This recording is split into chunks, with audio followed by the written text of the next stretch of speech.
ఇంకా రాబోయే 10 సంవత్సరాలలో ఒక బ్రాండ్ నేమ్గా తీర్చిదిద్దటకు, అదేవిధంగా ఇక్కడ విద్యార్థులకు ఈ రాష్ట్రంలో ఉన్న అవకాశాలు, ఉద్యోగ అవకాశాలు, వాళ్ళు స్వయం ప్రతిపత్తితో వాళ్ళంతకు వాళ్ళే ఉద్యోగాలు చేసుకుంటూ వాళ్ళకు స్టార్టప్స్ క్రియేట్ చేస్తూ ఏ విధంగా ముందుకు వెళ్తే వాళ్ళ జీవితం బంగారు వైపు పయనిస్తారనే ఉద్దేశంతో ఈ కార్యక్రమం జరిగింది. ఈ కార్యక్రమం ముఖ్యంగా యంగ్ స్టార్టప్ ఎంటర్‌ప్రెన్యూర్ సీఈఓలు అందరూ వచ్చారు. వాళ్ళ యొక్క వ్యక్తిగతమైన విజయాలని క్రోడీకరించి ఈ విద్యార్థులకంతా ఎలా పైకి రావాలనే విధంగా చెప్పారు.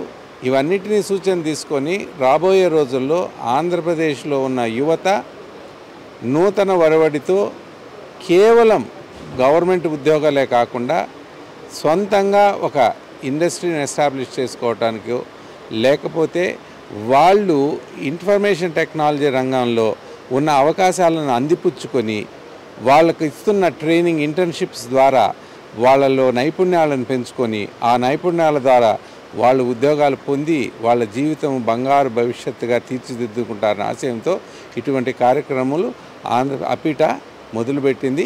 ఇది మొదటి ప్రోగ్రాము. ఇలాగే రాష్ట్రంలో అన్ని చోట్ల అన్ని ప్రాంతాల్లో ఉన్న యువతకు వాళ్ళకు ఉన్న ఉద్యోగ అవకాశాలు, వాళ్ళ భవిష్యత్తులో వాళ్ళకు ఏమేమి చేయగలరు, ఎలా పైకి రాదని తెలుపుతూ ముందుకెళ్తుందని భావిస్తున్నాను.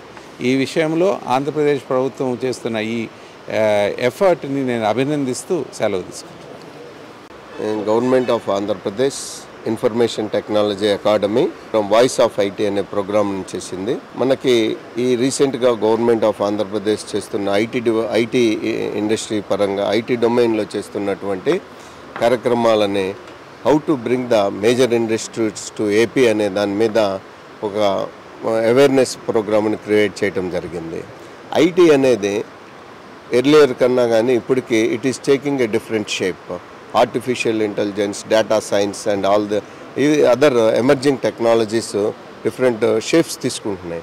ఎస్పెషల్లీ ఐటీ సాఫ్ట్వేర్ డెవలప్మెంట్ని దాటి మిగతా అదర్ డొమైన్స్లోకి దే ఆర్ పెనెట్రేటింగ్. ఆంధ్రప్రదేశ్లో ఉన్న యొక్క గొప్ప ఆపర్చునిటీస్ లాజిస్టిక్స్ సెక్టార్స్ కానివ్వండి, మెడికల్ సెక్టార్ కానివ్వండి, ఫార్మా కానివ్వండి, అగ్రికల్చర్ కానివ్వండి, ఫుడ్ ప్రాసెసింగ్, వీటిల్లో ఐటీ అప్లికేషన్స్ని మనం ఏ విధంగా డెవలప్ చేసుకోవాలా, వాటిల్లో వచ్చే ఆపర్చునిటీస్ని మనం ఏ విధంగా గ్రాప్ చేసుకోవాలా, to bring more and more ఇండస్ట్రీస్ని మన ఆంధ్రప్రదేశ్కి ఎలా తీసుకురావాలనే దాని మీద awareness programs different companies, top MNC companies నుంచి వాళ్ళ రిప్రజెంటేటివ్స్ని తీసుకొచ్చి స్టూడెంట్స్కి అవేర్నెస్ ప్రోగ్రామ్ అని దాన్ని క్రియేట్ చెప్పడం జరిగింది. అలా ఆ విధంగానే మనకి గవర్నమెంట్ ఆఫ్ ఆంధ్రప్రదేశ్ జగన్మోహన్ రెడ్డి గారి నాయకత్వంలో ఏ విధంగా ఇండస్ట్రీస్ రావడానికి అనుకూలంగా ఉంది, ఏ విధంగా ఇన్సెంటివ్స్ని ఇస్తుంది, ఏ విధంగా స్టార్టప్ ఎకోసిస్టాన్ని డెవలప్ చేస్తుంది. మనం గమనిస్తే లాస్ట్ 2-3 yearsలోనే out of 2000 startups in Andhra Pradesh, around 1600 came in only last 2 years. If the same acceleration was continued without any disturbance, hopefully our AP has very high potential and capable human resources. If these human resources are converted into companies, definitely మనం startup ఎకోసిస్టంలో మనము ఇండియాలో number 1 state అవుతుందని. తర్వాత all infrastructure is there. Only software development is not only the solution. In all డొమైన్స్లో startup ecosystem కనుక with IT ప్లాట్ఫామ్స్లో develop అయితే our Andhra Pradesh will become the number 1 in companies, IT companies in all other respective domains. Further, to create that awareness, this program was conducted. This is the first program that we are doing in SV University.